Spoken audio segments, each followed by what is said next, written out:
Andrew Tate. Him Wait, I have one more question. Why don't you like him?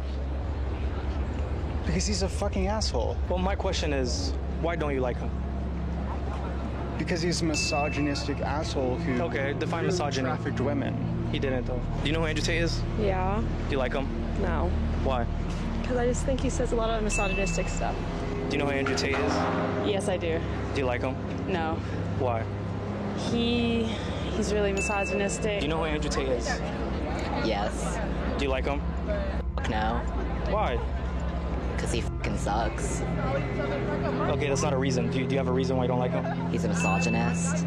Define misogyny. I'm not fucking doing this. What's wrong? You know who Andrew Tate is? Yeah, I mean, Okay. What are your opinions on him?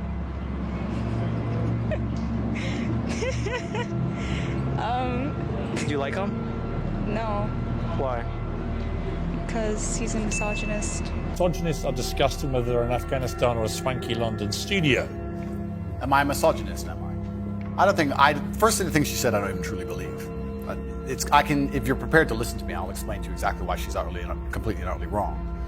If you can go through the points again, she said. Do you think you're a misogynist? Absolutely not. I'm not a misogynist on any level. This is one of those buzzwords they just throw at people randomly. Homophobic, racist, misogynist, they just throw it out at people. What is your view of women? I'm a realist. What is your real view of women? I absolutely not really love women. I adore women. I have good relationships with women. Not a single woman has come up to me on the street since I've been canceled. Not a single one has said anything negative. Every single one of them has said positive things. You're a traditional male. I wish more men were like you. You understand your masculine roles. You understand what you're supposed to do. You understand you're supposed to protect women. You're exactly the kind of man I'd be looking for. I've never had a negative interaction with a female ever since I've been dubbed the biggest misogynist in the Where world. is the... Please let me finish. I'm sorry, Piers. Also, there's not been a single woman who's accused me of a crime, not a single woman who's accused me of rape, not a single woman who's come out and said anything from my entire past of 36 years I've done anything wrong ever. Anybody else with my level of fame, any footballer, any other movie star, at least has people who've come out and accused them of rape, X, Y, Z. I have no woman who's come out and ever said I've hurt her, no woman who's come out and ever said I've done damage to her or been horrible to her. Everybody who ever's interacted with me has said I've been a nice person. All of them. So this random Twitter nobody who seems to know so much is full of... All right, you've responded to her tweet. Yeah, she's a liar. But where is the line for you between masculinity, which I will always defend, and which I agree with? I think a lot of women like men to be masculine, and what has become known as toxic masculinity. And the reason I ask you is that you are engaged in that debate with men all the time. Where is the line for you where men shouldn't cross, where the behavior should be kept within a line? Please define toxic masculinity. Well, you tell me what you think it crosses a line from being a masculine, good man to a bad man. There's no such thing as too much masculinity if it's genuinely masculine. Genuine masculinity is not out here to hurt people. It's absolutely the opposite. It's out here to protect. And when bad things happen, they call traditionally masculine men. If you need a firefighter, you need a masculine man. When you call the police because of the problem you had, you want masculine men. And as soon as a woman or a man is in trouble, when you look for backup, you look for masculine men. And masculine men have a duty to provide and protect those they care about. We have a duty to do things we don't feel like doing because we know we're supposed to do them. And that's why we stayed in the Titanic and died. Those were masculine men. Where did you get your views about this from? This is what I grew up with. It's the family I grew up around. And Your father, your mother? Yeah, both? and the world I lived in. And I think a lot of the things I'm saying now about masculinity and how people should act in the world, how the world should function, were considered completely normal and accepted by everybody only 20 years ago. I think the world's just lost its mind. For me to stand up and say a man should protect a woman now gets to be called a misogynist and canceled. If I said that 10 years ago, everyone would say, duh. And what's funny is, everyone who argues against me and says men shouldn't protect women, especially all the feminists, if they were with their boyfriend and a man broke into their house, guess who they'd expect to go downstairs? Who do you think? Think they go themselves? Are they going to Afghanistan? No, we send men to do these things. So Well, we send women in the armed forces too. You have to generalize when you make points. There are many courageous people. Exceptions do not disprove the rule. No, but you've got to concede there are many courageous women serving in the armed forces. Absolutely and utterly, completely correct. But by and large, traditionally, soldiers are men. Exceptions do not disprove the rule. Well, it's not an exception. It's a fact that there are a lot of women now in the armed forces. Correct. But if you were to take the average soldier, they are a male.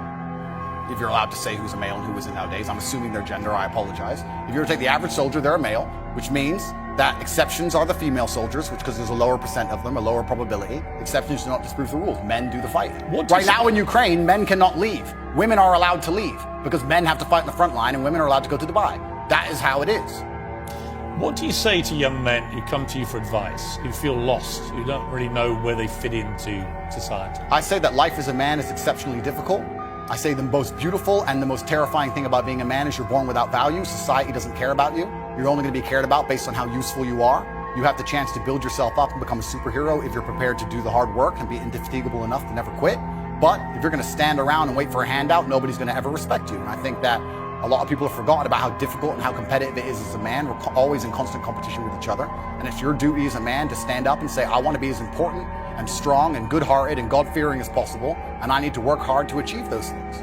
Dame Sheila Hancock says we've become too over-emotional as a society, crying too much about everything. Has she got a point? She's completely right. And the dangerous thing about overly emotional men is that they're dangerous. They're genuinely dangerous. This is what's crazy. All these people who talk about toxic masculinity and how bad it is for men to be traditionally masculine. A traditionally masculine man does things he doesn't feel like doing because it is his duty to do them. He charges into the building because it is his duty. Not because he feels like it, because it is his duty. We're now teaching the new generation of men that they don't have duty and they can just act on their feelings and act how they feel, and they don't have to act as a man should. Do you know what happens when you get men who just act how they feel? You get school shooters, you get violence, you get rapists. Men who do not control their emotions are dangerous. If you find a man who is stoic, he's not going to hurt people. He's going to sit and think about his actions very carefully, and he's going to be a good man who protects and provides for his family. You find a man who just acts out on impulse and does whatever he feels like, you're going to find a dangerous man. Sitting here telling men to cry more and act with their feelings and it's okay to feel this way, that way, etc., and have no self-control. That is why we have the problems we have in the world. Absolutely and utterly wrong. So when they talk about toxic masculinity, they have it completely inversed on its head, completely and utterly wrong. We need to be teaching stoicism. We need to be teaching young men to understand that the world is very, very difficult. It's hard to be a man. You're going to feel bad sometimes. You need to suck it up and perform anyway.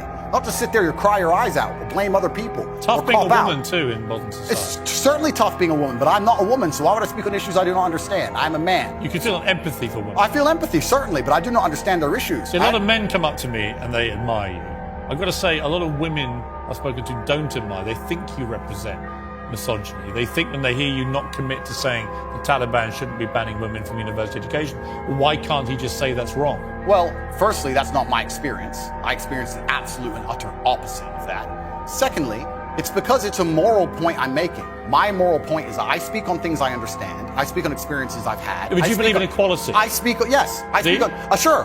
I speak on subjects I know intimately. I do not feel qualified. I'm a realist, and I do not feel qualified to sit and discuss the gender laws in Afghanistan. I have not been to Afghanistan. I have not researched the subject thoroughly. I'm not going to sit here and say how the Taliban should be running their country. It's nothing to do with me. I find it quite flattering, Piers, that although, I understand I'm monumentally influential, the most Google man on earth, etc., I find it very flattering that you think I have some kind of control over the domestic policy of Afghanistan. But I assure you I don't. I don't. No, so it's nothing to do with I'm not asking you to have a view on having influence on the domestic policy. I'm sure the Taliban couldn't give a stuff what either of us say about it. It's just curious to me that it's an easy win for you to make women think you're not anti them, to say that when they're not given equality, as the women in Afghanistan clearly are not, because they're not allowed to go to university now, as of today, that is clearly unequal, unfair. We should all be able to agree that that is wrong. Well, certainly as a realist. Even you, tough guy, Andrew Tate. It's not tough guy. I am a professional. As a professional, I can state that yes, it is not equal. Yes, it is not fair. That is obvious for anybody. I'm not saying those things are not true. What I'm saying is, it's nothing to do with me. Right.